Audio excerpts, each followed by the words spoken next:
Trabalhe, prospere e forme redes de apoio comunitário. Tenha sucesso, apesar do Estado. Este é o Visão Libertária, sua fonte de informações descentralizadas e distribuídas.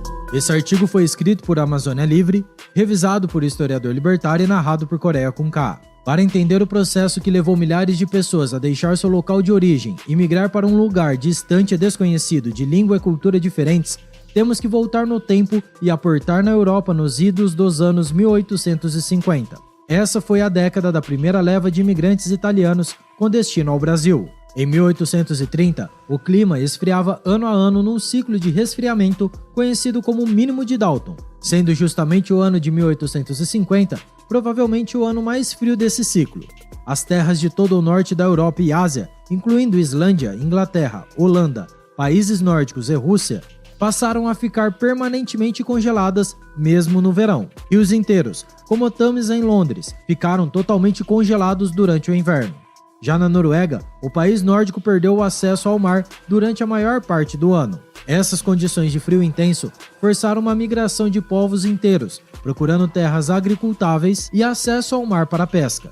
No entanto, à medida que essas pessoas famintas migravam para o sul da Europa, encontravam mais gente miserável, com colheitas cada vez menos produtivas e menos água disponível. Este era o cenário base da região que, quanto mais ao norte, mais sofria com o frio. Agora vejamos o caso da Itália. Cabe analisar a situação da região de Vêneto, que hoje compreende a área entre as cidades de Veneza, Mantua e Verona, e que se situa logo ao sul, no pé dos Alpes. Foi dali que vieram as primeiras levas de imigrantes para o Brasil.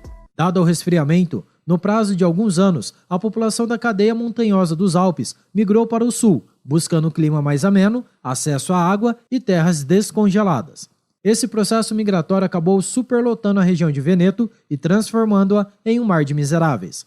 Com a crescente acumulação de neve nos Alpes, o grande rio Pó e seus afluentes foram gradualmente diminuindo a água disponível para a população da região.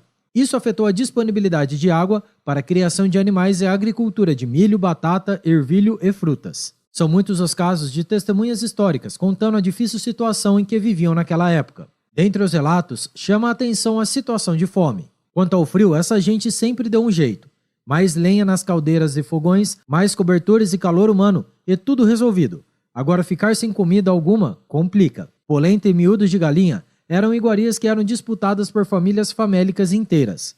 E para piorar ainda mais a situação, havia conflitos armados na tentativa de unificação da Itália, que culminou com a criação de um Estado-nação em 1861. Foi com a ajuda de Giuseppe Garibaldi, sim, o mesmo bandido da Revolução Farroupilha do Rio Grande do Sul, sob o comando dos mafiosos da Sardenha, que se deu esse processo de unificação. Mas os conflitos não terminavam e a economia estava em frangalhos. Foi nessa época que pequenos reinados descentralizados, que tinham alta eficiência econômica e orientados para a paz, faziam comércio entre si e permitiam o florescimento cultural, acabaram sendo substituídos por um poder altamente centralizado e controlador. É esse ambiente livre, antes da centralização estatal, que Hans Hermann Hoppe descreve no seu Democracia, o Deus que falhou. Mas se no norte da Europa a situação se complicava pelo clima e pelas guerras, no Brasil o ambiente só melhorava.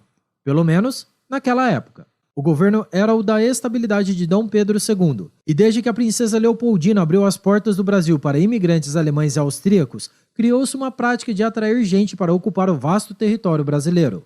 Naquela época, o nosso país contava com cerca de 8 milhões de habitantes, o dobro da atual população do estado do Espírito Santo. Os efeitos do mínimo de Dalton pouco se sentiam na tropicália brasileira. As terras nunca congelavam, o sol brilhava de verão a verão e as águas pareciam infinitas.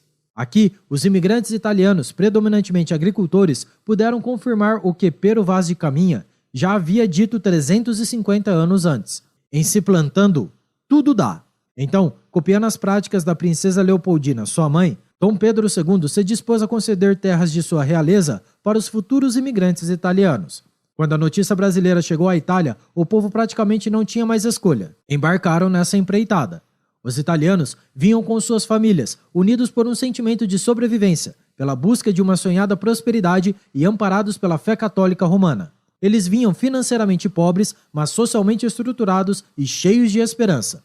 Ainda tiveram que se adaptar ao clima, aos costumes, às doenças, à língua e ao racismo. Sim, ao racismo, meu prezado libertim. Sua cultura contrastava com a dos portugueses, que viam o trabalho pesado como um insulto, e também contrastava com a cultura local, que operava sem muita técnica. Mas parecem não ter dado muita bola para isso, já que trabalhavam de sol a sol 7 dias por semana rindo, rezando, tomando vinho e se divertindo em festas comunitárias. Ao todo, vieram para o Brasil cerca de 580 mil italianos, entre as décadas de 1850 a 1920, gerando famílias numerosas geração após geração e, posteriormente, miscigenando-se no liquidificador cultural brasileiro. Hoje, dispersaram seus genes pela população brasileira e se pode encontrar descendentes principalmente dentro das culturas gaúcha e caipira. Estima-se que entre 15% e 25% da população brasileira tem alguma contribuição genética dos primeiros imigrantes italianos. Há contos afirmando que o governo brasileiro teria facilitado a imigração de italianos e alemães com o objetivo de branquear a população. Dada a cultura portuguesa, isso não nos parece plausível. No entanto, mesmo que isso seja verdade, se trata apenas de mais uma ação espúria de mafiosos no planejamento central. Pergunto, o que o pobre agricultor que morria de frio e fome no norte da Itália tem a ver com essa política espúria? Nada! Sim, os primeiros italianos ganharam terras do governo brasileiro, mas situavam-se em locais distantes de cidades consolidadas. Eram lugares isolados, como o Alto da Serra Gaúcha, na região montanhosa de Bento Gonçalves, onde os imigrantes foram praticamente deixados à própria sorte. E mais uma vez, sobreviveram unidos, abrindo o mato, plantando culturas, criando porcos e galinhas, construindo casas e estradas. Tudo isso sem a ajudinha de um Estado assistencialista e expoliador. Quando já estavam mais estruturados e produzindo quantidades excedentes ao seu consumo, criaram rotas de comércio com outras cidades, estabelecendo parcerias e trocas dos mais diversos produtos. Cresceram, prosperaram e fundaram cidades inteiras. Seus descendentes já nascidos aqui expandiram-se para o norte do Rio Grande do Sul, para a região de Passo Fundo. Posteriormente ocuparam o Paraná, de onde foram para o Mato Grosso do Sul e pularam para o Mato Grosso. Hoje, encontram-se em novas frentes de agricultura pelo oeste da Bahia, sul do Maranhão e Piauí, Rondônia, Acre e sul do Amazonas. Então, você que pensa em sair do país para buscar meios melhores de viver, aprenda com esse exemplo que nada pode te deter. Mas para isso, há de se fazer um planejamento. Estabeleça redes de cooperação e parcerias. Una-se a quem está trabalhando. Inclusive, os imigrantes têm um ditado que diz: é mais fácil apertar o passo para alcançar quem já está correndo do que puxar quem está parado. Se trata de mais um caso de prosperidade, apesar do Estado. Ao longo do tempo, os imigrantes, como todo o povo brasileiro, penaram e ainda penam na mão do Estado predador que temos aqui. Esse Estado cada vez maior, mais interventor e antimercado desde a proclamação da República, mas que se socializou de vez com Getúlio Vargas, sempre foi o maior impeditivo para o nosso progresso. Inclusive, veja o documentário do Brasil Paralelo sobre a Era Vargas, que fala de forma detalhada sobre esse período histórico.